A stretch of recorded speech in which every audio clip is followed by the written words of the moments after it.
الحمد لله نحمد الله ونستعينه ونؤمن به ونتوكل عليه ونعوذ بالله من شرور أنفسنا ومن سيئات أعمالنا من يهده الله فلا مضل له ومن يضلل فلا هادي له أشهد أن لا إله إلا الله وحده لا شريك له وأشهد أن محمدا عبده ورسوله أرسله بالهدى ودين الحق ليظهره على الدين كله ولو كره المشركون اللهم صل على محمد وعلى آل محمد كما صليت على إبراهيم وعلى آل إبراهيم اللهم بارك على محمد وعلى آل محمد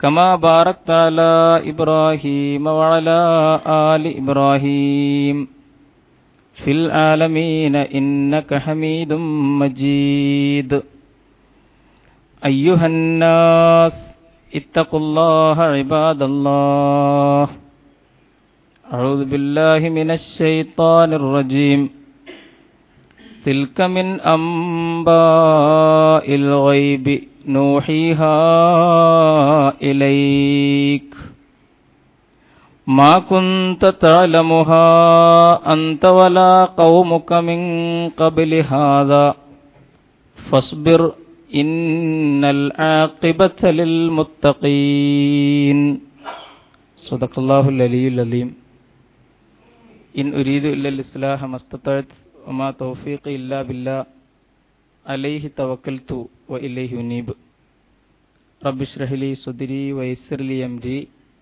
واحلل عقدة من لساني يفقهوا قولي സത്യവിശ്വാസികളായ സഹോദര സഹോദരിമാരെ, റബ്ബ് സുബ്ഹാനഹു വ തആലയുടെ നിയമ നിർദ്ദേശങ്ങൾ പരമാവധി പാലിച്ചുകൊണ്ട് ജീവിതത്തിൻ്റെ എല്ലാ മേഖലകളിലും വളരെ സൂക്ഷ്മതയോടെ ദീനിയായ ജാഗ്രതയോടെ മുന്നോട്ട് പോകണം എന്ന് ആദ്യമായി വസിയ്യത്ത് ചെയ്യുന്നു, ഉത്ബോധിപ്പിക്കുന്നു. അർഹമുർ റാഹിമീനായ തമ്പുരാൻ നാം ഓരോരുത്തരെയും പ്രത്യേകം അനുഗ്രഹിക്കുമാറാകട്ടെ. ഇസ്ലാമികമായ ജീവന കലയെ സംബന്ധിച്ചാണ് കഴിഞ്ഞ ഖുതുബയിൽ നാം പറഞ്ഞു വെച്ചത്. എങ്ങനെയാണ് ജീവിതത്തിൽ ഉണ്ടാകുന്ന അനുഭവങ്ങളെ, നിത്യജീവിതത്തിൽ സംഭവിച്ചുകൊണ്ടിരിക്കുന്ന പ്രതിസന്ധികളെ നേരിടേണ്ടത് എന്ന വളരെ പ്രധാനപ്പെട്ട വിഷയം. ജീവനകല പഠിക്കാൻ പല കേന്ദ്രങ്ങളിലേക്കും പോയിക്കൊണ്ടിരിക്കുന്ന ഒരു കാലഘട്ടത്തിലാണ് നമ്മൾ ജീവിക്കുന്നത്. ഇസ്ലാമികമായ ജീവനകല നമ്മുടെ ജീവിതത്തിൻ്റെ മണ്ഡലങ്ങളിൽ നിന്ന് തിരോഭവിച്ചതാണ് നമ്മൾ അനുഭവിക്കുന്ന ഏറ്റവും വലിയ ദുരന്തം. അതുകൊണ്ട് എന്ത് സംഭവിച്ചു എന്ന് ചോദിച്ചാൽ, അനുഭവങ്ങളെ ഏറ്റവും ആർജവത്തോടുകൂടി അഭിമുഖീകരിക്കേണ്ട ഒരു സമുദായം ആത്മവിശ്വാസമില്ലാത്തവരുടെ ഒരു സമുദായമായി തീർന്നു. വളരെ ഉന്നതമായ സംസ്കാരത്തിൽ ജീവിതത്തിൻ്റെ അനുഭവങ്ങളെ നോക്കിക്കാണേണ്ട ഒരു വിഭാഗം ഒരു ചെറുകാറ്റ് വരുമ്പോൾ പറന്നുപോകുന്ന കരിയിലകളുടെ ഒരു കൂട്ടമായി മാറി. ജീവിതത്തിൽ ഒരു പ്രതിസന്ധി ഒരുപക്ഷെ വളരെ ചെറിയ നിലക്ക് നമ്മുടെ ജീവിതത്തെ ഒന്ന് തൊടുമ്പോൾ അതിൽ തളർന്നു പോകുന്ന തൊട്ടാവാടികളായി ജനങ്ങൾ മാറിക്കൊണ്ടിരിക്കുകയാണ്. ഒരുപക്ഷെ ഏറ്റവും ബന്ധപ്പെട്ട നമ്മുടെ വളരെ അടുത്ത ഒരാൾ നമ്മെ നോക്കി സ്നേഹബുദ്ധിയ ഒന്ന് ശകാരിക്കുന്നത് പോലും ഒരുപക്ഷെ സഹിക്കാൻ കഴിയാത്ത, അഭിമുഖീകരിക്കാൻ കഴിയാത്ത കുട്ടികളായി നമ്മുടെ കുട്ടികൾ മാറിക്കൊണ്ടിരിക്കുന്നു. TV കാണുന്നത് കൂടിയതുകൊണ്ട് നമ്മുടെ മാസാന്ത ചെലവിൽ ഇലക്ട്രിസിറ്റി ബില്ല് വരുമ്പോൾ കൂടുതലാകുന്നുണ്ടല്ലോ മക്കളെ എന്ന് സ്നേഹബുദ്ധിയ ശകാരിച്ച ഒരു പിതാവ്, ആ പിതാവ് അങ്ങനെ പറഞ്ഞല്ലോ എന്ന് ടെൻഷനായി മുറിയുടെ ഉള്ളിൽ കയറി 2 പെൺകുട്ടികൾ ആത്മഹത്യ ചെയ്യുന്ന ഒരു സമൂഹമായി മാറിക്കൊണ്ടിരിക്കുകയാണ് നമ്മുടെ സമൂഹം. എന്ന് പറഞ്ഞാൽ ഏറ്റവും ചെറിയ ഒന്നുപോലും ഉൾക്കൊള്ളാൻ കഴിയാത്ത വളരെ ദുർബലമായ മനോഘടനയുള്ള ഒരു വിഭാഗമായി മാറിക്കൊണ്ടിരിക്കുന്നു. പ്രിയമുള്ളവരെ, വളരെ ഗൗരവത്തിൽ നമ്മൾ ആലോചിക്കേണ്ടതുണ്ട്. ജീവിതത്തിലെ തീക്ഷ്ണമായ ഏതെങ്കിലും ഒരനുഭവം സൃഷ്ടികർത്താവായ നാഥനിലേക്ക് നമ്മളെ അടുപ്പിക്കുന്നുണ്ടോ എന്ന് പരിശോധിക്കേണ്ടതാണ്. ജീവിതത്തിൽ നമ്മൾ നേരിടുന്ന അനുഭവങ്ങൾ ഒന്നും റബ്ബിലേക്ക് നമ്മെ അടുപ്പിക്കാത്ത ഒരു സ്ഥിതിവിശേഷത്തിലേക്ക്, ഒരുപക്ഷെ നമ്മുടെ ആരാധനകളും അനുഷ്ഠാനങ്ങളും പോലും, ആരാധനകളിലൂടെ റബ്ബിലേക്ക് ഏറ്റവും കൂടുതൽ അടുക്കേണ്ടതാണ് അള്ളാഹുവിന്റെ അടിമകൾ. പക്ഷേ ആരാധനകളിലൂടെ പോലും റബ്ബുമായിട്ട് അടുക്കാൻ നമുക്ക് കഴിയാത്ത ഒരു സ്ഥിതിവിശേഷം. 5 നേരവും വളരെ കൃത്യമായിട്ട് നമസ്കരിക്കുന്നു. പക്ഷേ ആ നമസ്കാരത്തിലൂടെ നമസ്കാരം നിർവഹിച്ചിട്ടും റബ്ബുമായിട്ട് നമ്മൾ അകലെ തന്നെയാണ്. റമദാനിലെ നിർബന്ധ വ്രതാനുഷ്ഠാനം മാത്രമല്ല, പലപ്പോഴും സുന്നത്ത് നോമ്പുകളും മുഹറം നോമ്പും ദുൽഹജ്ജിലെ നോമ്പും ഒക്കെ എടുത്തുകൊണ്ട് മുന്നോട്ട് പോകുമ്പോഴും അള്ളാഹുവുമായിട്ട് നമ്മൾ അകലെ തന്നെയാണ്. ഒരുപാട് പൈസ മുടക്കി ഹജ്ജ് നിർവഹിച്ച് ഹജ്ജ് കഴിഞ്ഞ് മടങ്ങിയെത്തിയിട്ടും അള്ളാഹുവുമായിട്ട് നമ്മൾ വളരെ ദൂരെ തന്നെയായി പോകുന്ന ഒരു സ്ഥിതിവിശേഷം. അതുകൊണ്ട് വളരെ ഗൗരവത്തിൽ നമുക്ക് ചിന്തിക്കാൻ കഴിയേണ്ടതുണ്ട്, എവിടെയാണ് ജീവനകല നമുക്ക് കൈമോശം വന്നു പോയത്. പലപ്പോഴും നമ്മുടെ അവസ്ഥ, ജീവിതത്തിൽ സന്തോഷകരമായ സംഗതികൾ ഉണ്ടാകുമ്പോൾ ദീനിനോട്, പടച്ചവനോട്, പള്ളിയോട്, ആരാധനകളോട്, നമ്മുടെ ബാധ്യതകളോട് നമ്മൾ അടുപ്പം സൂക്ഷിക്കുകയും ഏതോ നിലക്കൊരു തിരിച്ചടി വരുമ്പോൾ റബ്ബിൽ നിന്നും ദീനിൽ നിന്നും അകന്നുപോകുന്ന ഒരു സ്ഥിതിവിശേഷം. വിശുദ്ധ ഖുർആൻ സൂചിപ്പിച്ചതുപോലെ ഒമിനന്നാസി മൻ യഅ്ബുദുല്ലാഹ അലാ ഹർഫിൻ, ഖുർആൻ പറഞ്ഞല്ലോ, ചില ആളുകളുണ്ട് അവരൊരു തെല്ലിൽ നിന്നുകൊണ്ടാണ് അള്ളാഹുവിനെ ഇബാദത്ത് ചെയ്യുന്നത്, ഒരു വക്കിൽ നിന്നുകൊണ്ടാണ് അവർ ആരാധിക്കുന്നത്. ഒമിനന്നാസി മൻ യഅ്ബുദുല്ലാഹ അലാ ഹർഫിൻ, എന്നിട്ട് അല്ലാഹു വിശദീകരിച്ചു ഫഇൻ നസാബഹു ഖൈറുൻ ഇത്മഅന്ന ബിഹി, അവന് വല്ല നേട്ടവും ഉണ്ടായാലോ അവൻ സംതൃപ്തനാണ്, സന്തുഷ്ടനാണ്. വഇൻ നസാബഹു ഫിത്നത്തുൻ ഇൻഖലബ അലാ വജ്ഹിഹി, എന്നാൽ എന്തെങ്കിലും ഒരു തിരിച്ചടി നേരിട്ടാലോ, ജീവിതത്തിൽ എന്തെങ്കിലും ഒരു വിപത്ത് വന്നാലോ, ഇൻഖലബ അലാ വജ്ഹിഹി, അവൻ പിന്തിരിഞ്ഞു പോവുകയാണ്. ഖസിറ ദുനിയ വൽ ആഖിറ, ഇരുലോകവും നഷ്ടപ്പെട്ടു അവർക്ക്. അല്ലാഹു പറയുന്നു ഖസിറ ദുനിയ വൽ ആഖിറ, ഇഹവും പരവും നഷ്ടപ്പെട്ടവരാണവർ. ദാലിക ഹുവൽ ഖുസ്റാനുൽ മുബീൻ, അതാണ് പെരും നഷ്ടം എന്ന് റബ്ബ് സുബ്ഹാനഹു വ തആല നമ്മെ ഉണർത്തുകയാണ്. ഇങ്ങനെ ഹർഫിൽ നിന്നുകൊണ്ട്, ഒരു തെല്ലിലും വക്കിലും ഫുട്ബോളിലും നിന്നുകൊണ്ടുള്ള ഒരു ഇസ്ലാമിക ജീവിതമാണ് പലപ്പോഴും നമ്മൾ നടത്തിക്കൊണ്ടിരിക്കുന്നത്. നല്ല അനുഭവങ്ങളും സുഖകരമായ അനുഭവങ്ങളും ഉണ്ടാകുമ്പോൾ അള്ളാഹുവും ദീനും ഉണ്ടാവുകയും, എന്നാൽ വല്ല തിരിച്ചടികളും ഉണ്ടാകുമ്പോഴേക്ക് അള്ളാഹുവിൽ നിന്ന് അകന്നു മാറുകയും, ഒരുപക്ഷെ നന്ദികേടിന്റെയും ശകാരത്തിന്റെയും വാക്കുകൾ നമ്മളിൽ നിന്ന് സംഭവിച്ചു പോവുകയും ചെയ്യുന്ന ഒരു സ്ഥിതിവിശേഷം. നമ്മൾ ആലോചിച്ച് നോക്കൂ, ആരാണ് ജീവനകല ഇന്ന് പഠിപ്പിച്ചുകൊണ്ടിരിക്കുന്നത്? വാസ്തവത്തിൽ മനുഷ്യ സമൂഹത്തിന് ഈ ജീവനകല പഠിപ്പിക്കാൻ വന്നവരാരായിരുന്നു? അള്ളാഹുവിന്റെ അമ്പിയാക്കന്മാരായിരുന്നു, മുർസലീങ്ങളായിരുന്നു എന്ന് നമുക്കറിയാം. എങ്ങനെയാണ് അനുഭവങ്ങളെ സ്വീകരിക്കേണ്ടത് എന്ന് നമുക്ക് പറഞ്ഞു തരാൻ വന്നവർ അള്ളാഹുവിന്റെ പ്രവാചകന്മാരായിരുന്നു. ആ പ്രവാചകന്മാരൊരിക്കലും ജീവനകലയെ ഉപജീവനത്തിനുള്ള മാർഗമായി സ്വീകരിച്ചവരായിരുന്നില്ല. ഒരുപക്ഷേ ഇന്ന് നമ്മുടെ കാലഘട്ടത്തിലെ ജീവനകലയുടെ ആചാര്യന്മാർ ചെയ്യുന്നത് പോലെ വളരെ വിശാലമായ സ്റ്റേഡിയങ്ങളിൽ ഒരുപാട് വൈദ്യുത അലങ്കാര ദീപങ്ങളുടെ വെളിച്ചത്തിൽ മാത്രം സാക്ഷാത്കരിക്കപ്പെടുന്ന ഒരു ആത്മീയ തേജസ്സായിരുന്നില്ല അള്ളാഹുവിന്റെ ഈ പ്രവാചകന്മാർക്കുണ്ടായിരുന്നത്. എല്ലാവരും കൂടി കൃത്രിമമായി സൃഷ്ടിച്ചെടുക്കുന്ന ഒരു താരപരിവേഷത്തിൽ ജീവിച്ചവരായിരുന്നില്ല ഈ ജീവനകലയുടെ ആചാര്യന്മാരായിരുന്ന അമ്പിയാക്കന്മാർ. സ്വാർത്ഥതയ്ക്കു വേണ്ടിയും പണസമ്പാദനത്തിനു വേണ്ടിയും സുഖമോഹങ്ങൾക്ക് വേണ്ടിയും ജീവനകല പഠിപ്പിച്ചവരായിരുന്നില്ല അവർ.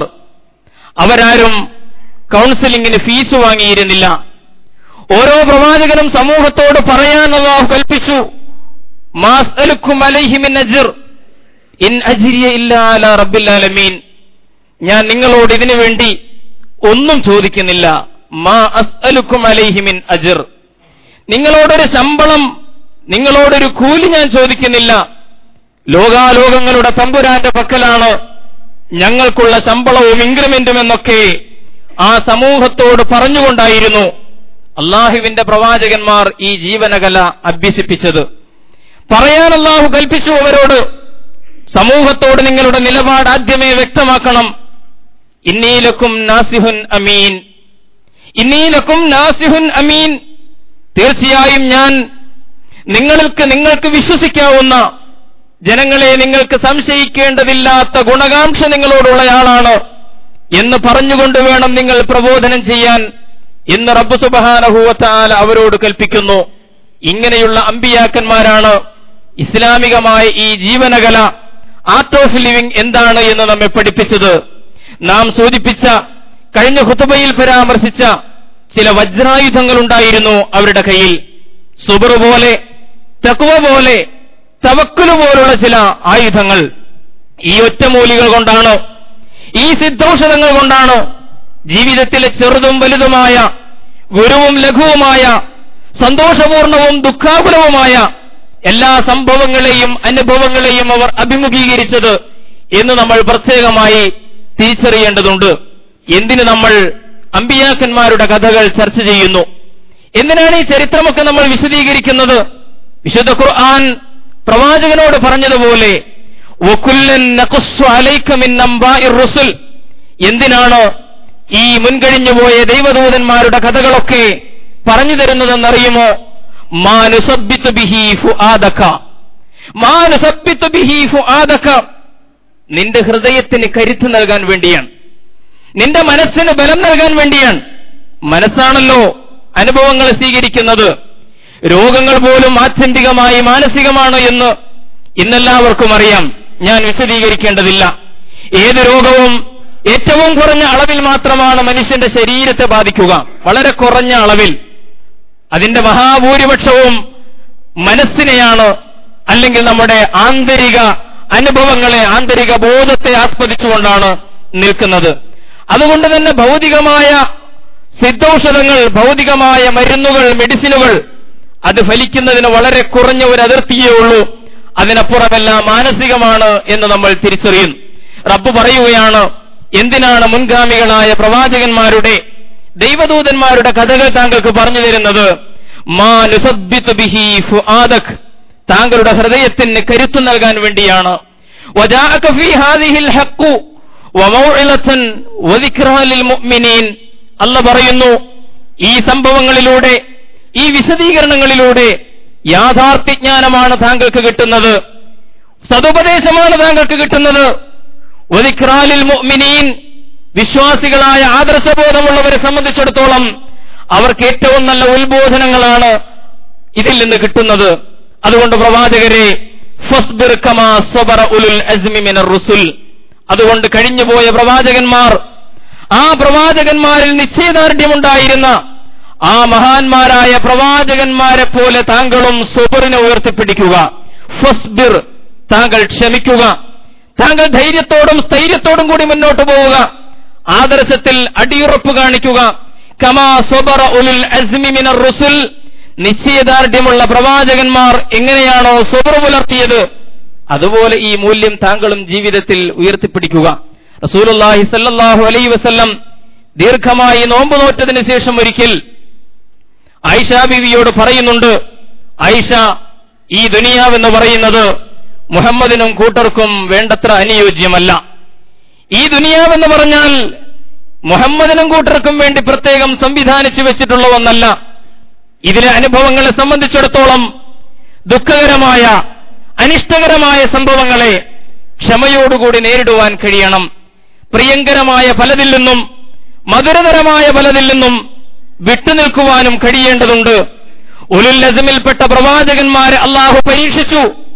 ആ പരീക്ഷണങ്ങളെ അവർ സബർ കൊണ്ട് നേരിട്ടു. അതുപോലെ സബർ കൊണ്ട് നേരിടുവാൻ, അങ്ങനെ അള്ളാഹുവിങ്കൽ സംപ്രീതനാകുവാൻ, അവൻ നിശ്ചയിച്ച ബാധ്യതകൾ നിറവേറ്റുവാൻ, ആ പരീക്ഷണങ്ങളിൽ വിജയിക്കുവാൻ എനിക്കും സാധിക്കേണ്ടതുണ്ട്. അതുകൊണ്ടാണല്ലോ അല്ലാഹു സുബ്ഹാനഹു വ തആല പറഞ്ഞത്, ഉലുൽ അസ്മിൽപ്പെട്ട പ്രവാചകന്മാരെ പോലെ താങ്കൾ സബർ കൈക്കൊള്ളുക എന്ന്. അതുകൊണ്ട് തീർച്ചയായും പരമാവധി ആ സബറിന്റെ മാർഗമാണ് ഞാൻ തിരഞ്ഞെടുക്കുന്നത് ആയിഷ എന്ന് പ്രവാചകൻ സല്ലല്ലാഹു അലൈഹി വസല്ലം ആയിഷ ബീവിയോട് പറഞ്ഞതായി ഹദീസുകളിൽ നമുക്ക് കാണാൻ കഴിയും. നോക്കൂ, അവ്വലുർ റസൂൽ മുതൽ അവസാനത്തെ ദൈവദൂതൻ വരെ, അവ്വലുർ റസൂൽ നൂഹ് അലൈഹിസ്സലാം മുതൽ അവസാനത്തെ പ്രവാചകൻ വരെ എല്ലാ പ്രവാചകന്മാരും ഈ അനുഭവങ്ങളെ സബർ കൊണ്ടും തഖ്വ കൊണ്ടും തവക്കുൽ കൊണ്ടും നേരിട്ടവരായിരുന്നു. ഈ ജീവനകല നമ്മുടെ കൈമോശം വന്നു പോയതുകൊണ്ടാണ്, അല്ലെങ്കിൽ നമ്മുടെ ജീവിത മണ്ഡലങ്ങളിൽ നിന്ന് തിരോഭവിച്ചതുകൊണ്ടാണ് നമുക്ക് കൗൺസിലിംഗ് സെന്ററിലേക്ക് പോകേണ്ടി വരുന്നത്, സൈക്യാട്രിസ്റ്റുകളെ നമുക്ക് വിളിക്കേണ്ടി വരുന്നത്, മനോരോഗ ചികിത്സാ കേന്ദ്രങ്ങളിലേക്ക് പോകേണ്ടി വരുന്നത്, അല്ലെങ്കിൽ നമുക്കത്തരം ക്ലാസുകൾ എടുക്കാൻ ഭൗതികന്മാരെ ക്ഷണിച്ചുകൊണ്ടുവരേണ്ടത്.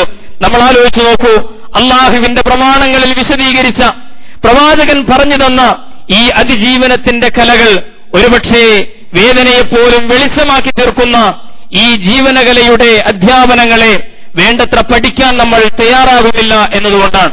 പ്രവാചകന്മാരുടെ ചരിത്രങ്ങൾ പരിശോധിക്കുമ്പോൾ നമുക്ക് ബോധ്യമാകുന്നു, അനുഭവങ്ങളുടെ ആഴപ്പരപ്പിൽ, അനുഭവങ്ങളുടെ വൈവിധ്യപൂർണമായ വളരെ വിശാലമായ ലോകമാണ് നമ്മൾ കാണുന്നത്.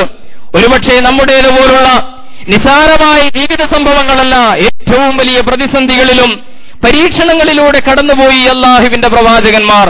ആ സന്ദർഭങ്ങളിൽ എങ്ങനെയാണ് അവരെ നേരിട്ടത് വിശദീകരിക്കാൻ നമുക്ക് സന്ദർഭമില്ല, സമയമില്ല. വിശദീകരിക്കുക എന്റെ ലക്ഷ്യമല്ല, ഒന്ന് ഓർമ്മപ്പെടുത്തുക മാത്രമാണ്, ചില സൂചനകൾ നൽകുക മാത്രമാണ് ചെയ്യുന്നത്. തീർച്ചയായും നമ്മൾ ഓരോരുത്തരും വളരെ ശാന്തമായി ഖുർആൻ മുമ്പിൽ വെച്ചുകൊണ്ട് ഈ അമ്പിയാക്കന്മാരുടെ ചരിത്രങ്ങളെ, ഈ അനുഭവങ്ങളെ സാധകം ചെയ്തെടുക്കുവാൻ, അത് ജീവിതത്തിലേക്ക് സ്വാംശീകരിച്ചെടുക്കുവാൻ, അത് ജീവിതത്തിന്റെ പ്രകാശമാക്കി മാറ്റുവാൻ നമുക്ക് കഴിയേണ്ടതുണ്ട്. അവ്വലുർ റസൂൽ നൂഹ് നബിയുടെ കഥ നമ്മൾ പരിശോധിച്ചു നോക്കൂ. ഏറ്റവും അത്ഭുതകരമായ ക്ഷമയുടെയും സഹനത്തിന്റെയും സംയമനത്തിന്റെയും ചരിത്രമായിരുന്നു നൂഹ് നബിയുടെ കഥ. അത് വിശദീകരിച്ചിട്ട് അല്ലാഹു പറഞ്ഞു പ്രവാചകനോട്, തിൽക മിൻ നംബാഇ ഗൈബി നൂഹിഹാ ഇലൈക്, ഇത് താങ്കൾക്ക് നാം വഹിയിലൂടെ ദിവ്യബോധനത്തിലൂടെ നൽകുകയാണ് ഈ മറഞ്ഞ കാര്യങ്ങൾ, ഈ ഗൈബിയായ ചരിത്രങ്ങൾ. മാ കുന്ത തഅലമുഹാ അൻത വലാ ഖൗമുക മിൻ ഖബ്ലി ഹാദാ, താങ്കളോ അല്ലെങ്കിൽ താങ്കളോടൊപ്പമുള്ളവരോ തീർച്ചയായും ഇതൊന്നും അറിഞ്ഞിരുന്നില്ല. ഫസ്ബിർ ഇന്നൽ ആഖിബത ലിൽ മുത്തഖീൻ. നൂഹ് നബിയുടെ ചരിത്രം പറഞ്ഞിട്ട് അല്ലാഹു സുബ്ഹാനഹു വ തആല പറഞ്ഞു, അതുകൊണ്ട് പ്രവാചകരെ, താങ്കൾ ഈ സബറിനെ, ഈ സംയമനത്തെ, ഈ ക്ഷമയെ ഉയർത്തിപ്പിടിക്കുക. ഇന്നൽ ആഖിബത ലിൽ മുത്തഖീൻ, തഖ്വ പാലിക്കുന്ന ആളുകൾക്കാണ് യഥാർത്ഥത്തിൽ ശുഭകരമായ അന്ത്യമുണ്ടാവുക എന്ന് പറയുകയാണ്. വിശുദ്ധ ഖുർആനിലെ 71-ാമത്തെ അധ്യായം, നൂഹ് എന്ന് പറയുന്ന അധ്യായം നമ്മൾ പ്രത്യേകമായി പഠനവിധേയമാക്കേണ്ടതാണ്. നൂഹ് നബിയുടെ ജീവിതത്തിന്റെ ഒടുക്കത്തിൽ അദ്ദേഹം ആ പ്രബോധനത്തിന്റെ അവസാന സന്ദർഭത്തിൽ റബ്ബ് സുബ്ഹാനഹു വ തആലയുടെ മുമ്പിൽ സമർപ്പിച്ച ഒരു റിപ്പോർട്ടാണ് യഥാർത്ഥത്തിൽ സൂറത്ത് നൂഹ് എന്ന് പറയുന്നത്. അല്ലാഹുവിനോട് ആ മഹാനായ പ്രവാചകൻ പറയുന്ന വചനങ്ങളിൽ ആ ജീവിതത്തിന്റെ രത്നചുരുക്കം, ഇപ്പറഞ്ഞ സബറിന്റെ മാതൃകകൾ നമുക്ക് കാണാൻ കഴിയും. പ്രവാചകൻ അല്ലാഹുവിനോട് പറയുന്നു, ഖാല റബ്ബി ഇന്നി ദഅഉതു ഖൗമി ലൈലൻ വനഹാറൻ. പരത്തി പറയേണ്ടതില്ല, നമുക്കൊക്കെ അറിയും. നൂഹ് നബി പറയുകയാണ്, എന്റെ രക്ഷിതാവേ, ഞാൻ രാവും പകലുമെന്ന വ്യത്യാസമില്ലാതെ ഈ ജനതയുടെ പിന്നാലെ സത്യത്തിന്റെ പ്രബോധനം അവരുടെ പിന്നാലെ നടന്നുകൊണ്ട് ചെയ്തിട്ടുണ്ട് തമ്പുരാനെ എന്ന് പറയുകയാണ്. രാവും പകലുമെന്ന ഭേദമില്ലാതെ. ഫലം യജിദുഹും ദുആഇ ഇല്ലാ ഫിറാറ.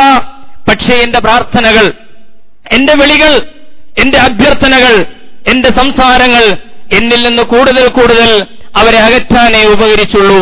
വഇന്നീ കുല്ലമാ ദഅഉതുഹും ലിതഗ്ഫിറ ലഹും.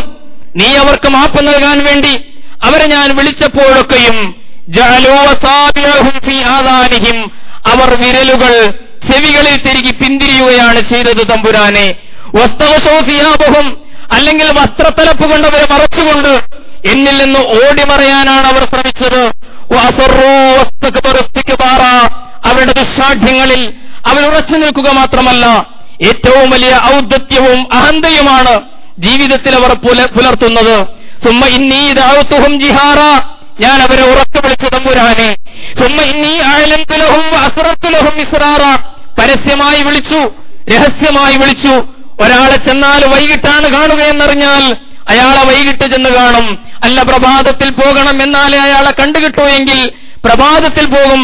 ഇങ്ങനെ എത്ര കാലമാണ് പ്രബോധനം ചെയ്തത്? വിശുദ്ധ ഖുർആൻ പറയുന്നു 950 കൊല്ലം അദ്ദേഹം പ്രബോധനം. ആലോചിച്ച് നോക്കൂ, വളരെ ചിന്തിക്കേണ്ട ഒരു വിഷയമാണ്. നമ്മൾ ഒരാളെ നന്മയിലേക്ക് വിളിച്ചു, സത്യത്തിലേക്ക് ക്ഷണിച്ചു, നല്ല സംരംഭങ്ങളിലേക്ക് അയാളെ കൂട്ടാൻ നമ്മൾ പ്രവർത്തനങ്ങൾ നടത്തി. ഒരു തവണ അദ്ദേഹത്തിന്റെ വീട്ടിൽ ചെന്നു, പറഞ്ഞു, അദ്ദേഹം വന്നില്ല. രണ്ടാമതൊന്ന് പോയി, പിന്നെ ഒരിക്കൽ കൂടി പോയി, 3 തവണയും കഴിഞ്ഞിട്ട് പിന്നെ 4ാമത് പോകാൻ ഒരുപക്ഷെ ഏറ്റവും വലിയ പ്രബോധകൻ പോലും ഒന്ന് മടിക്കും. ഇനിയും പോണോ അയാളുടെ അടുത്ത് എന്ന് നമ്മൾ അക്ഷമ കാണിക്കുകയാണ്. പലപ്പോഴും നമുക്ക് സഹിക്കാൻ കഴിയുന്നില്ല, ജനങ്ങളെ ഉൾക്കൊള്ളാൻ കഴിയുന്നില്ല. നൂഹ് നബി നിരന്തരമായ 950 കൊല്ലം ഇന്നി ദഅഉതു ഖൗമി ലൈലൻ വനഹാറ, രാവും പകലും എന്ന ഭേദമില്ലാതെ രഹസ്യ പ്രബോധനവും പരസ്യ പ്രബോധനവും ആളുകൾ അദ്ദേഹത്തെ ആട്ടിപ്പായിക്കുകയാണ്. നമ്മൾ ആലോചിച്ചു നോക്കൂ, ഒരു പ്രവാചകൻ തെരുവിലൂടെ വരുന്നു. ആ പ്രവാചകൻ അവരോട് സംസാരിക്കുമെന്ന് കണ്ടിട്ട് തങ്ങളുടെ 2 ചെവികളിലും അവർ വിരലുകൾ തിരികിക്കൊണ്ട് അല്ലെങ്കിൽ വസ്ത്രമിട്ട് കെട്ടിക്കൊണ്ട് ആ പ്രവാചകനിൽ നിന്ന് ഓടിയകലുന്ന കാഴ്ച, ഇതാ ഒരു ഭ്രാന്തൻ വരുന്നു എന്നവർ പറയുകയുണ്ടായി. നൂഹ് നബിയെ ഭ്രാന്തനായി, മാനസിക രോഗിയായിട്ട് അവർ ചിത്രീകരിച്ചു. പലപ്പോഴും കൂക്കി വിളിച്ചു, പരിഹസിച്ചു, പോരാ ശാരീരികമായിട്ട് കയ്യേറ്റം ചെയ്തു. നമ്മൾ ആലോചിച്ചു നോക്കൂ, ഒരു ഭ്രാന്തൻ നായയെ അടിച്ചോടിക്കുന്നത് പോലെ, ജനങ്ങൾ വകവരുത്തുന്നത് പോലെ, പരിഹസിക്കുന്നത് പോലെ, മാറിക്കോളൂ, ഇതാ ഭ്രാന്തൻ വരുന്നു എന്ന മട്ടിൽ അള്ളാഹുവിന്റെ ദീനിലേക്ക്, സത്യത്തിലേക്ക്, വെളിച്ചത്തിലേക്ക് ക്ഷണിക്കാൻ വേണ്ടി വന്ന അവരുടെ ഏറ്റവും വലിയ ഗുണകാംക്ഷയോടെ അവർ പെരുമാറുകയാണ്. 1-2 ദിവസമല്ല, നീണ്ട 9.5 നൂറ്റാണ്ട് കാലം. നമ്മൾ ആലോചിച്ച് നോക്കൂ, 10-40 തലമുറകൾ, ജനറേഷൻസ് അദ്ദേഹത്തിന്റെ മുമ്പിൽ അങ്ങനെ ജീവിച്ചു പോവുകയാണ്, ജീവിച്ച് മരിച്ചു പോവുകയാണ്. പിന്നെ അവരുടെ മക്കൾ വരുന്നു, മാറ്റമൊന്നും കാണുന്നില്ല. പക്ഷേ പ്രവാചകൻ നിരന്തരമായ പ്രബോധനകർമ്മം തന്നെ നിർവഹിക്കുകയാണ്. ഇതെന്തുകൊണ്ട് സാധിച്ചു? ഈ ക്ഷമ എവിടെ നിന്ന് കിട്ടി? നമ്മൾ ആലോചിച്ച് നോക്കൂ, ഒരൊറ്റ വിഷയത്തിൽ പോലും കാത്തിരിക്കാനുള്ള വളരെ ലളിതമായിട്ടുള്ള വിഷയങ്ങളാണ്. പക്ഷേ അനുഭവത്തിൽ, പ്രയോഗത്തിൽ, നടപ്പിൽ വരുത്താൻ വളരെ പ്രയാസമുള്ളതും. രാവിലെ ഒരു ചെടി നടുകയും 4 മണിയാകുമ്പോൾ അതിന് വേര് വന്നിട്ടുണ്ടോ എന്ന് വലിച്ചു നോക്കുകയും ചെയ്യുന്ന കുട്ടികളുടെ അക്ഷമയാണല്ലോ ഞാനും നിങ്ങളും പലപ്പോഴും ജീവിതത്തിന്റെ അനുഭവ മേഖലകളിൽ കാണിച്ചുകൊണ്ടിരിക്കുന്നത്. നൂഹ് നബിയുടെ ക്ഷമയുടെ 1000-ലൊരംശം, 10,000-ലൊരംശം നമ്മുടെ ജീവിതത്തിലേക്ക് സ്വാംശീകരിക്കാൻ നമുക്ക് സാധിക്കുന്നില്ല. കാത്തിരിക്കാൻ കഴിയുമോ? ഒരൽപ്പം ക്ഷമിക്കാൻ കഴിയുമോ? ഒരു പഴം അത് മൂത്ത് ഭാഗമായി വരുന്ന നേരം വരെ സഹിക്കാൻ നമുക്ക് കഴിയുന്നില്ല. അതുകൊണ്ടാണ് നമ്മൾ കൃത്രിമമായിട്ടുള്ള വസ്തുക്കൾ ചേർത്തുകൊണ്ട് അതിനെ വേഗം പഠിപ്പിക്കാൻ ശ്രമിക്കുന്നത്. റിസൾട്ട് പെട്ടെന്ന് നമുക്ക് വേണം. തീർച്ചയായും 9 മാസവും ചില്ലാനും ഗർഭകാലത്ത് ജീവിക്കണം, എന്നാൽ ആരോഗ്യമുള്ള ഒരു ശിശു പുറത്തേക്ക് വരൂ. ക്ഷമിക്കാൻ നമുക്ക് സന്ദർഭമില്ലെങ്കിൽ, ക്ഷമിക്കാൻ നമുക്ക് മനസ്സില്ലെങ്കിൽ, കാത്തിരിക്കാൻ നമുക്ക് ബോധമില്ലെങ്കിൽ, നമുക്ക് സന്മനസ്സില്ലെങ്കിൽ, സന്നദ്ധതയില്ലെങ്കിൽ ചാപ്പിള്ളയുണ്ടാകുന്നത് പോലെ നമ്മുടെ അനുഭവങ്ങൾ പരാജയപ്പെടുകയാണ്, നമ്മുടെ പരിശ്രമങ്ങൾ ഫലശൂന്യമാവുകയാണ്. കാരണം നമുക്ക് ക്ഷമിച്ചുകൊണ്ട്, സഹിച്ചുകൊണ്ട് മുന്നോട്ട് പോകാൻ കഴിയുന്നില്ല. പ്രത്യേകിച്ചും പാപികളായ ജനങ്ങളെ പരിശുദ്ധിയുടെ മാർഗത്തിലേക്ക് പരിവർത്തിപ്പിക്കണമെന്ന് നമ്മൾ ആഗ്രഹിക്കുന്നുണ്ട്. പക്ഷേ ആ പരിവർത്തനത്തിന്റെ മാർഗത്തിൽ അനിവാര്യമായി വേണ്ട നൂഹ് നബിയുടെ ക്ഷമ നമുക്ക് കൈമോശം വന്നുപോയി. ഫസ്ബിർ, അതുകൊണ്ട് ക്ഷമിക്കൂ. ഉലുൽ അസ്മിൽപ്പെട്ട പ്രവാചകന്മാർ ക്ഷമിച്ചതുപോലെ ഈ മാർഗത്തിൽ നിങ്ങൾക്ക് കാത്തിരിപ്പിന്റെ, സഹനത്തിന്റെ, വിവേകത്തിന്റെ ഒരു മാർഗം സ്വീകരിക്കുവാൻ കഴിയേണ്ടതുണ്ട്. നമ്മൾ ചിന്തിക്കണം, എങ്ങനെയാണ് നൂഹ് നബിക്ക് ഈ കരുത്ത് കിട്ടിയത്? അത് അല്ലാഹുവിൽ നിന്ന് കിട്ടിയ കരുത്തായിരുന്നു. പ്രവാചകൻ തന്നെ പറയട്ടെ, യാ ഖൗമി ഇൻ കാന കബറ അലൈക്കും മഖാമി വതദ്കീരി ബിആയാത്തില്ലാ. നൂഹ് നബി ആ ജനതയോട് പറയുകയാണ്, യാ ഖൗമി, എന്റെ സമൂഹമേ, ഇൻ കാന കബറ അലൈക്കും മഖാമി, എന്റെ സാന്നിധ്യം, നിങ്ങൾക്കിടയിൽ എന്നെ പോലെയുള്ള ഒരാളുടെ സാന്നിധ്യം നിങ്ങൾക്ക് അസഹ്യമായി തീരുന്നുവെങ്കിൽ വതദ്കീരി ബിആയാത്തില്ലാ, അല്ലാഹുവിന്റെ ദൃഷ്ടാന്തങ്ങൾ മുമ്പിൽ വെച്ചുകൊണ്ടുള്ള എന്റെ ഉത്ബോധനങ്ങൾ നിങ്ങൾക്ക് സഹിക്കാൻ കഴിയുന്നില്ലെങ്കിൽ ഫഅലല്ലാഹി തവക്കൽ, ഞാൻ എന്റെ റബ്ബിൽ സമർപ്പിക്കുകയാണ്, ഞാൻ എന്റെ രക്ഷിതാവിൽ ഭരമേൽപ്പിക്കുകയാണ്. ഫഅജ്മിഉ അംറക്കും ശുറകാഅക്കും സുമ്മ ലാ യകുൻ അംറുക്കും അലൈക്കും ഗുമ്മത്തൻ, വിശുദ്ധ ഖുർആൻ പറയുന്നു. അതുകൊണ്ട് നിങ്ങളും നിങ്ങളുടെ സങ്കല്പിച്ചുണ്ടാക്കിയ കൂട്ടാളികളുണ്ടല്ലോ, നിങ്ങളുടെ അധികാര കേന്ദ്രങ്ങളുണ്ടല്ലോ, എല്ലാവരും കൂടി എന്താണോ തീരുമാനിക്കേണ്ടത് അതൊക്കെ തീരുമാനിച്ചുകൊള്ളുക. നിങ്ങളുടെ നിലപാടിൽ ഒരവ്യക്തതയും നിങ്ങൾക്കുണ്ടാകേണ്ടതില്ല. സുമ്മഖ്ലൂ ഇലയ്യ, സുമ്മഖ്ലൂ ഇലയ്യ, എന്ത് തീരുമാനവും എനിക്കെതിരെ നിങ്ങൾ നടപ്പിലാക്കിക്കൊള്ളൂ. വലാ തുള്ളിറൂൻ, നിങ്ങൾ എനിക്കൊരു സാവകാശവും തരണ്ട. നിങ്ങൾ എന്നെ കൈകാര്യം ചെയ്യാൻ തീരുമാനിച്ചോളൂ, നിങ്ങൾ എന്ത് വേണമെങ്കിലും ചെയ്തോളൂ, പക്ഷേ എനിക്ക് പ്രശ്നമല്ല. ഫഅലല്ലാഹി തവക്കൽ, ഞാനിതാ എന്റെ രക്ഷിതാവിൽ അല്ലാഹുവിൽ സമർപ്പിക്കുകയാണ്. ഈ തവക്കുലിൽ നിന്ന് കിട്ടിയ ഊർജ്ജമാണത്, ഈ വിശ്വാസത്തിൽ നിന്ന് കിട്ടിയ കരുത്താണത്. അതാണ് ജീവിതത്തിന്റെ പ്രതികൂലാവസ്ഥയിലുള്ള ഈ അനുഭവങ്ങളെ അഭിമുഖീകരിക്കാൻ, ആർജവത്തോടുകൂടി നേരിടാൻ, ക്ഷമയുടെ, സംയമനത്തിന്റെ സൗന്ദര്യമായി മാറുവാൻ മഹാനായ നൂഹ് അലൈഹിസ്സലാമിന് കരുത്തേകിയത് എന്ന് നമ്മൾ തിരിച്ചറിയേണ്ടതുണ്ട്. അവ്വലുർ റുസുലിന്റെ അനുഭവം ഒരുപാട് വിശുദ്ധ ഖുർആൻ അത് വിശദീകരിച്ചിട്ടുണ്ട്. ഇബ്രാഹിം നബിയെ നോക്കൂ, അദ്ദേഹം ഏറ്റവും വലിയ ഉയരത്തിലെത്തിയ പ്രവാചകനാണല്ലോ. മനുഷ്യ സമൂഹത്തിൽ ഏറ്റവും ആദരണീയനായ, സർവാംഗീകൃതനായ പ്രവാചകൻ. ഒരു സമൂഹത്തിന്റെ മാത്രമല്ല, ഒരുപാട് സമൂഹങ്ങളുടെ, എല്ലാവരും പറയുന്നത് ഇബ്രാഹിം ഞങ്ങളുടെ ആളാണ് എന്നായിരുന്നു. ഖുറൈശികൾ പറഞ്ഞു, അറബികൾ പറഞ്ഞു ഞങ്ങളുടേതാണ് ഇബ്രാഹിം എന്ന്. ജൂതന്മാര് പറഞ്ഞു ഞങ്ങൾക്കാണ് ഇബ്രാഹിമിനെ അവകാശപ്പെട്ടത് എന്ന്. ക്രിസ്ത്യാനികൾ പറഞ്ഞു ഞങ്ങളുടെ പ്രവാചകനാണ് ഇബ്രാഹിം എന്ന്. ബ്രാഹ്മണന്മാര് പറഞ്ഞു ഞങ്ങളുടെ ആളാണ് അബ്രഹാം എന്ന്, ഞങ്ങളുടെ പേര് പോലും അത് സൂചിപ്പിക്കുന്നുണ്ടല്ലോ എന്ന്. ഇങ്ങനെ എത്രയോ ജനതകൾ അവകാശപ്പെടുന്നു പ്രവാചകനെ. ലോകനേതാവായി മാറിയ അദ്ദേഹം, ലോകനായകനായ അല്ലാഹു അദ്ദേഹത്തെ മാറ്റി. എങ്ങനെയാണ് ഇബ്രാഹിം നബി ഈ ഉയരത്തിലെത്തിയത്? എങ്ങനെയാണ് ഈ ലോക നേതൃത്വത്തിലെത്തിയത്? നമ്മൾ അറിയണം, ഇബ്രാഹിം നബി കോക്കസ് കളിച്ചുണ്ടാക്കിയെടുത്ത നേതൃത്വമായിരുന്നില്ല, ഗ്രൂപ്പ് കളിച്ച് നേടിയെടുത്ത നേതൃത്വമായിരുന്നില്ല. നേരത്തെ പറഞ്ഞ ആചാര്യന്മാരെ സംഘടിപ്പിക്കുന്നത് പോലെ അനുയായി വൃന്ദങ്ങളെ കൃത്രിമമായി സൃഷ്ടിച്ചിട്ട് ആ താരപരിവേഷത്തിൽ ലോകനേതാവായി മാറുകയായിരുന്നില്ല. ഇബ്രാഹിം അലൈഹിസ്സലാത്തു വസ്സലാം എങ്ങനെയാണ് അദ്ദേഹം ലോകനേതാവായത്? ആറ്റിക്കുറിക്ക് ഒരൊറ്റ വാചകത്തിൽ വിശുദ്ധ ഖുർആൻ അത് പഠിപ്പിച്ചു തന്നു. വഇദ് ബത്തലാ ഇബ്രാഹിം റബ്ബുഹു ബികലിമാത്തിൻ, വഇദ് ബത്തലാ ഇബ്രാഹിം റബ്ബുഹു ബികലിമാത്തിൻ, വഇദ് ബത്തലാ ഇബ്രാഹിമ, ഇബ്രാഹിമിനെ അല്ലാഹു പരീക്ഷിച്ചു. റബ്ബുഹു, അദ്ദേഹത്തിന്റെ രക്ഷിതാവ് അദ്ദേഹത്തെ പരീക്ഷിച്ചു. ബികലിമാത്തിൻ, ചില വചനങ്ങൾ കൊണ്ട് പരീക്ഷിച്ചു. ഫഅതമ്മഹുന്ന, എല്ലാ അനുഭവങ്ങളിലും എല്ലാ പരീക്ഷണങ്ങളിലും അദ്ദേഹം പൂർണ്ണമായിട്ട് വിജയിക്കുകയാണ് ചെയ്തത്. ഖാല, അല്ലാഹു പറഞ്ഞു, ഇന്നി ജാഇലുക ലിന്നാസി ഇമാമ, ജനങ്ങൾക്ക്, മനുഷ്യർക്ക് നേതൃത്വമായി താങ്കളെ നാം നിയമിച്ചിരിക്കുന്നു എന്ന് അല്ലാഹു സുബ്ഹാനഹു വ തആല അറിയിക്കും. ഇദ്ബതല ഇബ്രാഹിമ റബ്ബുഹു ബികലിമാത്തിൻ, ഇബ്രാഹിമിനെ ചില വചനങ്ങളാൽ അല്ലാഹു പരീക്ഷിച്ചു. മഹാന്മാരായ മുഫസ്സിറുകൾ രേഖപ്പെടുത്തി, അല്ലാഹു ഉപയോഗിച്ച ഈ വാക്കുണ്ടല്ലോ കലിമാത്ത്, കലിമാത്ത് കൊണ്ട് പരീക്ഷിച്ചു എന്നാണ് പറഞ്ഞത്. വചനങ്ങൾ കൊണ്ട് പരീക്ഷിച്ചു. വചനം എന്ന് പറഞ്ഞാൽ നമുക്കറിയാമല്ലോ, റബ്ബ് സുബ്ഹാനഹു വ തആലയുടെ രീതിയാണത്. അല്ലാഹു സുബ്ഹാനഹു വ തആല ഒരു കാര്യം ഉദ്ദേശിച്ചാൽ, അത് സംഭവിക്കണം എന്നുദ്ദേശിച്ചാൽ അവൻ പറയും മയ്യഖൂല ലഹു കുൻ ഫയകൂൻ, ഉണ്ടാവുക എന്നവൻ പറയും, കുൻ എന്ന് പറയും, ഫയകൂൻ, അപ്പോൾ അതുണ്ടാകും. പിന്നെ അതെങ്ങനെ, അത് ന്യായമാണോ? അത്തരം ചോദ്യങ്ങൾക്കൊന്നും അവിടെ പ്രസക്തിയില്ല. അല്ലാഹു ഒരു കാര്യം ഉണ്ടാകണം എന്ന് വെച്ചാൽ കുൻ ഫയകൂൻ, അപ്പോൾ അത് സംഭവിക്കും. ഇതുപോലെയായിരുന്നു ഇബ്രാഹിം നബി പരീക്ഷണങ്ങളെ നേരിട്ടത് എന്ന് മഹത്തുക്കളായ പണ്ഡിതന്മാർ രേഖപ്പെടുത്തിയിട്ടുണ്ട്. ഇബ്രാഹിം നബിയോട് അല്ലാഹു ഒരു കാര്യം കൽപ്പിച്ചാൽ പിന്നെ അതിന്റെ ന്യായാന്യായങ്ങൾ അദ്ദേഹം ചിന്തിക്കാറില്ല. അല്ലാഹ് പറഞ്ഞതാണല്ലോ അത് സംഭവിക്കണം, എന്റെ റബ്ബ് എന്നോട് കൽപ്പിച്ചതാണല്ലോ അതനുസരിച്ചിരിക്കണം.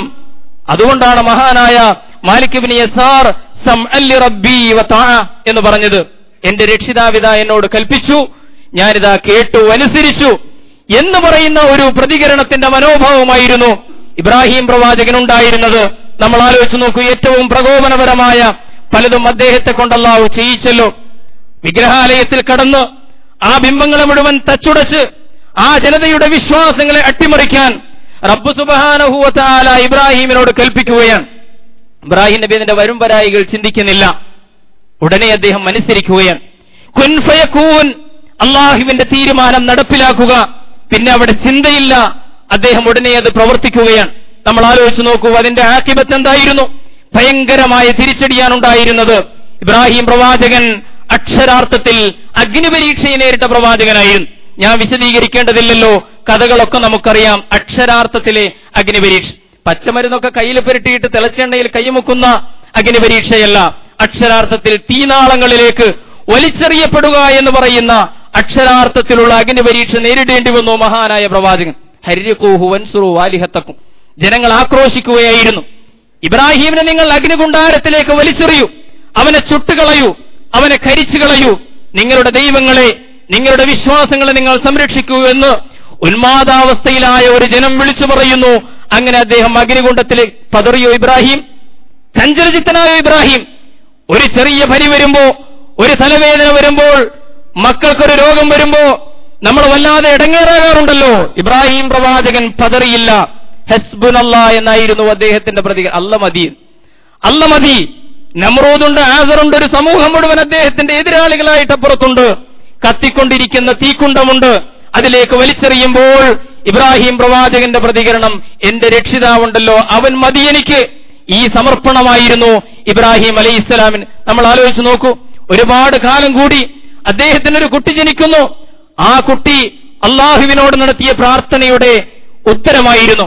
നമുക്കറിയാം, ആ കുട്ടി വളർന്നു വന്ന് തന്നോടൊപ്പം പണിയെടുക്കാൻ സന്ദർഭമാകുമ്പോൾ റബ്ബ് സുബ്ഹാനഹു വ തആല മക്കളെ കൊണ്ടുള്ള പരീക്ഷണത്തിന് വിധേയനാക്കുന്നു തന്റെ പ്രിയപ്പെട്ട ദൂതനെ. അല്ലാഹു സുബ്ഹാനഹു വ തആല പറയുന്നു, അറുക്കാൻ പറയുകയാണ്. സ്വപ്നത്തിലാണ് പറയുന്നത്. ഇബ്രാഹിം നബി ഊരിച്ചാടാൻ ഒരു പഴുതന്വേഷിച്ചില്ല.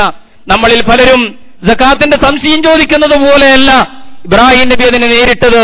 സ്വപ്നത്തിലാണല്ലോ കണ്ടത്, സ്വപ്നമാണല്ലോ, കൽപ്പനയല്ലല്ലോ എന്ന് ഇബ്രാഹിം നബി ചിന്തിച്ചില്ല. പടച്ചവനെ, എന്റെ മകനെ തന്നെ ഇങ്ങനെ അറുക്കണോ എന്ന് പ്രവാചകൻ ഒരിക്കലും ഒരു സന്ദേഹം ഉന്നയിച്ചില്ല. അള്ളാഹുവിന്റെ മുമ്പിൽ അചഞ്ചലചിത്തനായി കുൻ ഫയകൂൻ എന്ന മാതൃകയിൽ ആ കൽപ്പനയും നടപ്പിലാക്കാൻ വേണ്ടി അദ്ദേഹം ഒരുങ്ങുകയാണ്. വല്ലാത്ത ഒരു പരീക്ഷണം തന്നെയായിരുന്നു ആ പുത്രബലി.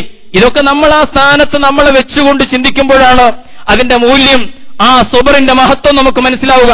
12 ആൺമക്കളുള്ള ഒരാളെ കുറിച്ച് ചിന്തിച്ചു നോക്കും. 12 ആൺമക്കളുണ്ട് അദ്ദേഹത്തിന്. അതിൽ 12ാമത്തെ കുട്ടിയെ അല്ലെങ്കിൽ 1ാമത്തെ കുട്ടിയെ ഇതുപോലെ ബലി നൽകണം എന്ന ഒരു പരീക്ഷണത്തിന്റെ മുമ്പിലാണ് എത്തിയതെങ്കിൽ 12 കുട്ടികളുള്ള ഈ മനുഷ്യൻ തന്റെ ഒരു കുട്ടിയെ ബലി നൽകാൻ സന്നദ്ധമാകുമോ? അവിടെയാണ് ഈ സുബറിന്റെ പരീക്ഷണം വരുന്നത്. ഇബ്രാഹിം അലൈഹിസ്സലാമിന് ആകെ ഒരൊറ്റ കുട്ടിയെ ഉണ്ടായിരുന്നുള്ളൂ. ആ ഏകജാതനായ മകനെ, ആ ഇസ്മായിലിനെ അറുക്കാനാണ് അള്ളാഹുവിന്റെ കൽപ്പന. സ്വപ്നത്തിലൂടെ പറയുകയാണ്. ഇബ്രാഹിം നബി നേരിട്ട ആ പുത്രബലിയുടെ പരീക്ഷണം വല്ലാത്ത ഒരു പരീക്ഷണമായിരുന്നു. ഇന്നഹാദാ ലഹുവൽ ബലാഉൽ മുബീൻ എന്ന് വിശുദ്ധ ഖുർആൻ തന്നെ പറഞ്ഞല്ലോ. ആ പരീക്ഷണത്തെ ശങ്കുറപ്പോടുകൂടി നേരിടുകയാണ്. കാരണം ഇബ്രാഹിം നബിക്ക് പുത്രനോട് സ്നേഹമുണ്ട്, പക്ഷേ പുത്രസ്നേഹത്തെക്കാൾ വലുതായിരുന്നു രക്ഷിതാവിനോടുള്ള സ്നേഹം എന്ന് പറയുന്നത്. നക്ഷത്രങ്ങളെ നോക്കി പറഞ്ഞല്ലോ, ആ നക്ഷത്രങ്ങൾ അസ്തമിച്ചുകൊണ്ടിരിക്കുമ്പോൾ ഇബ്രാഹിം പ്രവാചകന്റെ പ്രഖ്യാപനമുണ്ടായി, ലാ ഉഹിബ്ബുൽ ആഫിലീൻ, അസ്തമിക്കുന്ന സംഗതികളോട് പരമമായ സ്നേഹം പുലർത്താൻ എനിക്ക് സാധ്യമല്ല എന്നാണ് ഇബ്രാഹിം നബി പറഞ്ഞത്. അസ്തമിച്ചു പോകുന്ന, അപ്രത്യക്ഷമായി പോകുന്ന സംഗതികൾ, അതിന് പരമമായ സ്നേഹം കൊടുത്തിട്ട് അതിന്റെ പിന്നാലെ കൂടാൻ കഴിയില്ല. കാരണം അത് അസ്തമിച്ചു പോകുന്നതാണ്, അത് താൽക്കാലികമാണ്, അത് നശ്വരമാണ്. അതുകൊണ്ട് സ്നേഹം അനശ്വരമായതിനോട് ബന്ധിപ്പിക്കുക, സ്നേഹത്തെ അവസാനിച്ചു പോകാത്തതിനോട് ബന്ധിപ്പിക്കുക. പരമമായ മഹബ്ബത്ത് എന്ന് പറയുന്നത് അല്ലദീന ആമനു അശദ്ദു ഹുബ്ബൻ ലില്ലാഹ്, വിശ്വാസികളെ സംബന്ധിച്ചിടത്തോളം അവരുടെ ഏറ്റവും വലിയ പ്രേമം എന്ന് പറയുന്നത് റബ്ബിനോടുള്ള സ്നേഹമായിരിക്കും. അതിന്റെ താഴെയാണ് ഭാര്യ മക്കളോടുള്ള സ്നേഹം, അതിന്റെ താഴെയാണ് ബാക്കി എല്ലാവരോടുമുള്ള സ്നേഹം, ഈ ദുനിയാവിലുള്ള സകലതിനോടുമുള്ള സ്നേഹം. അതുകൊണ്ട് ഇബ്രാഹിം നബി അസ്തമിക്കാത്ത സ്നേഹത്തെ കൊതിച്ചവനായതുകൊണ്ട്, അള്ളാഹുവിന്റെ ഖലീലായതുകൊണ്ട് മകനെ അറുക്കാൻ പറഞ്ഞപ്പോൾ അദ്ദേഹത്തിന്റെ കൈവിറച്ചില്ല, അറുക്കാൻ സന്നദ്ധമാവുകയാണ്. റബ്ബ് സുബ്ഹാനഹു വ തആലയുടെ പരീക്ഷണത്തിൽ അദ്ദേഹം വിജയിച്ചു. ഫദൈനാഹു ബിദബ്ഹിൻ അലീം, വിശുദ്ധ ഖുർആൻ പറഞ്ഞു. അപ്പോൾ അള്ളാഹു അദ്ദേഹത്തിന് അറുക്കാൻ മറ്റൊരു നല്ല മൃഗത്തെ കൊടുത്തുകൊണ്ട് ആ പരീക്ഷണത്തിൽ വിജയശ്രീലാളിതനായി റബ്ബ് തന്നെ പ്രഖ്യാപിക്കുകയാണ്. വതറക്നാ അലൈഹി ഫിൽ ആഖിരീൻ, പിൽക്കാലക്കാർക്കിടയിൽ ഏറ്റവും വലിയ സൽകീർത്തി അള്ളാഹു അദ്ദേഹത്തിന് നൽകുകയും ചെയ്തു. സലാമുൻ അലാ ഇബ്രാഹിം, ഇബ്രാഹിമിന് സമാധാനം, ഇബ്രാഹിമിന് ശാന്തി. കദാലിക നജ്സിൽ മുഹ്സിനീൻ, ഇങ്ങനെയാണ് സുകർമ്മികളായ ആളുകൾക്ക് അള്ളാഹു സമ്മാനം നൽകുന്നത് എന്ന് വിശുദ്ധ ഖുർആനിലൂടെ അള്ളാഹു സുബ്ഹാനഹു വ തആല ഇബ്രാഹിം നബിയുടെ ചരിത്രം നമുക്ക് പറഞ്ഞു തരികയാണ്. ഇബ്രാഹിം നബി സബറിന്റെ, തഖ്വയുടെ, തവക്കുലിന്റെ ഈ ആയുധങ്ങൾ അണിഞ്ഞുകൊണ്ട് ആ അനുഭവത്തെ അഭിമുഖീകരിച്ചപ്പോൾ റബ്ബ് സുബ്ഹാനഹു വ തആല ആ പരീക്ഷണത്തിൽ നിന്ന് അദ്ദേഹത്തെ മോചിപ്പിച്ചു. പുത്രനെ അദ്ദേഹത്തിന് നഷ്ടപ്പെട്ടില്ലെന്ന് മാത്രമല്ല, മറ്റൊരു പുത്രനെ കൂടി അള്ളാഹു സമ്മാനിക്കുകയും ചെയ്തു. വബശ്ശർനാ ബി ഇസ്ഹാഖ്, ഇസ്ഹാഖ് എന്ന് പറയുന്ന മകനെ കുറിച്ചുകൂടി അള്ളാഹു സന്തോഷ വാർത്ത അറിയിക്കുകയായിരുന്നു ആ പ്രവാചകനെ. ഇങ്ങനെയാണ് അള്ളാഹു മുഹ്സിനുകൾക്ക് പ്രതിഫലം നൽകുന്നത് എന്ന് വിശുദ്ധ ഖുർആൻ പറയുകയാണ്. ഇനി ആലോചിച്ച് നോക്കൂ, ഇനി ഇസ്മായിൽ നബി ചെയ്തതോ അതും ഏറ്റവും വലിയ സബറിന്റെ മാതൃകയായിരുന്നല്ലോ. ഇബ്രാഹിം നബി വന്നിട്ട് പറയുകയാണ് അദ്ദേഹത്തോട്, മകനെ, ഇങ്ങനെ സ്വപ്നത്തിൽ എനിക്ക് ദർശനമുണ്ടായി, എന്താണ് നിന്റെ അഭിപ്രായം? മകൻ പറയുന്ന അഭിപ്രായം കേട്ടിട്ട് ചെയ്യാൻ വേണ്ടി ഇബ്രാഹിം നബി ചോദിച്ചതല്ല. മകൻ വളർന്നിട്ടുണ്ടോ? മകൻ തർബിയത്തിലും തസ്കിയത്തിലും മകൻ മുമ്പോട്ട് പോയിട്ടുണ്ടോ? ഹാജറയുടെ ശിക്ഷണത്തിലായിരുന്നല്ലോ, ഒരുപാട് കാലം താനുമായിട്ടുണ്ടായിരുന്നില്ലല്ലോ, ആ വിജനമായ മരുഭൂമിയിൽ ഉമ്മയോടൊത്ത് കഴിയുകയായിരുന്നല്ലോ. അതുകൊണ്ട് കുട്ടിക്ക് മാനസികമായി, ആത്മീയമായി എന്തുമാത്രം വളർച്ചയുണ്ടായിട്ടുണ്ട് എന്ന് പരിശോധിക്കാൻ വേണ്ടി ഇബ്രാഹിം നബി മകനോട് ചോദിച്ചു, യാ ബുനയ്യ ഇന്നി അറാ ഫിൽ മനാമി അന്നി അദ്ബഹുക ഫൻദുർ മാദാ തറാ, മോനെ എന്താ നിന്റെ അഭിപ്രായം? ഉടനെ മകന്റെ മറുപടി അള്ളാഹുവിന്റെ പ്രവാചകന്റെ മകൻ പ്രവാചകനോട് പറഞ്ഞു, ഖാല യാ അബതിഫ് അൽ മാ തുമർ സതജിദുനി ഇൻഷാ അല്ലാഹു മിനസ് സാബിരീൻ. എങ്ങനെയാണോ ഉപ്പ താങ്കൾ കൽപ്പിക്കപ്പെട്ടത് അങ്ങനെ ചെയ്യുക, അള്ളാഹു അനുഗ്രഹിച്ചെങ്കിൽ ഞാൻ സാബിറുകളിൽ ഒരാളായിട്ട് എന്നെ താങ്കൾക്ക് കാണാൻ കഴിയും എന്ന് പറയുകയാണ്. സതജിദുനി ഇൻഷാ അല്ലാഹു മിനസ് സാബിരീൻ, സാബിരീങ്ങളിൽ ഒരാളായിട്ട്, ക്ഷമിക്കുന്നവരിൽ ഒരാളെ. ഈ ഇസ്മായിലിന്റെ സ്ഥാനത്ത് എന്നെ വെച്ചിട്ട് ഞാൻ ചിന്തിക്കണം, അപ്പൊ എനിക്ക് ബോധ്യമാകും. എന്റെ കഴുത്തെറുക്കാൻ അള്ളാഹ് കൽപ്പിക്കുകയാണ്, എന്റെ ജീവിതം അള്ളാഹിന്റെ മാർഗത്തിൽ ഇങ്ങനെ ബലിയിറക്കപ്പെടാൻ അള്ളാഹു കൽപ്പിക്കുകയാണ്. അപ്പോഴാണ് ഇസ്മായിലിന്റെ ബലിയുടെ മൂല്യം നമുക്ക് മനസ്സിലാവുക. ആ സ്ഥാനത്ത് നിന്നുകൊണ്ട് ഇസ്മായിൽ പറഞ്ഞു, താങ്കൾ എങ്ങനെയാണോ, കാരണം അള്ളാഹ് കൽപ്പിച്ചതാണല്ലോ, അള്ളാഹ് കൽപ്പിക്കുന്നതിന് നമ്മൾ സംതൃപ്തിയോടുകൂടി വഴങ്ങലാണല്ലോ ജീവിതത്തിൽ വേണ്ടത്. അതാണല്ലോ ജീവനകല, അതാണല്ലോ അമ്പിയാക്കന്മാരെ പഠിപ്പിച്ചത്. ഉപ്പ അതുകൊണ്ട് എപ്രകാരമാണോ കൽപ്പിക്കപ്പെട്ടത് അങ്ങനെ താങ്കൾ പ്രവർത്തിച്ചുകൊള്ളുക എന്ന് പറഞ്ഞുകൊണ്ട് കഴുത്ത് നീട്ടിക്കിടക്കുന്ന ഒരു ഇസ്മായിലിനെ കാണുകയാണ്. കഴുത്തിൽ കത്തിവെക്കാൻ മടി കാണിക്കാത്ത ഒരു പിതാവിനെ ഇബ്രാഹിമിൽ നമ്മൾ കാണും. അതുകൊണ്ടാണ് പണ്ഡിതന്മാർ ഇബ്രാഹിം നബിയുടെ ബലി എന്ന് പറയുന്നത് ഇരട്ട ബലിയായിരുന്നു എന്ന് പറഞ്ഞത്. ഇത് ഇബ്രാഹിമിന്റെയും ഇസ്മായിലിന്റെയും നൂഹിന്റെയും കഥ മാത്രമല്ല, എല്ലാ അമ്പിയാക്കന്മാരുടെയും ചരിത്രമാണ്. വഇസ്മായില വഇദ്രീസ വദൽകിഫ്ലി കുല്ലും മിനസ് സാബിരീൻ. അല്ലാഹ് പറയുകയാണ്, അവരെല്ലാവരും, ഇസ്മായിലാണെങ്കിലും ഇദ്രീസ് ആണെങ്കിലും ദുൽകിഫിലാണെങ്കിലും എല്ലാ പ്രവാചകന്മാരും കുല്ലും മിനസ് സാബിരീൻ, അവരെല്ലാം ജീവിതത്തിൽ ഈ സബറിന്റെ മൂല്യം ഉയർത്തിപ്പിടിച്ചവരാണ്. അതുകൊണ്ട് വഅദ്ഖൽനാഹും ഫീ റഹ്മത്തിന, നമ്മുടെ കരുണയിൽ, നമ്മുടെ കാരുണ്യത്തിന്റെ ലോകത്തവരെ നാം പ്രവേശിപ്പിച്ചു. ഇന്നഹും മിനസ് സാലിഹീൻ, അവരെല്ലാം സുകർമ്മികളായിരുന്നു, അവരെല്ലാം സജ്ജനങ്ങളായിരുന്നു. സാലിഹീങ്ങളായാൽ പോരാ, സാബിരീങ്ങളുമാകണം. സാബിരീങ്ങളായ സാലിഹീങ്ങളാവുക എന്നാണ് റബ്ബ് സുബ്ഹാനഹു വ തആല കൽപ്പിക്കുന്നത്. ഇങ്ങനെ ജീവിതത്തെ അങ്ങേയറ്റത്തെ ചങ്കുറപ്പോടെ, വിശ്വാസദാർഢ്യത്തോടുകൂടി, സഹനത്തോടെ, സംയമനത്തോടെ, ക്ഷമയോടെ നേരിടാൻ കഴിയുന്ന ഈ പ്രവാചകന്മാരുടെ മാതൃക പിൻപറ്റി സാലിഹീങ്ങളാവുക മാത്രമല്ല, സാബിരീങ്ങളായ സാലിഹീങ്ങളാവുക എന്ന ഈ വെല്ലുവിളി ഏറ്റെടുക്കുവാൻ നമുക്ക് സാധ്യമാകേണ്ടതുണ്ട്. അത്തരം സംഘത്തിൽ അള്ളാഹു നമ്മെ ഉൾപ്പെടുത്തി അനുഗ്രഹിക്കുമാറാകട്ടെ.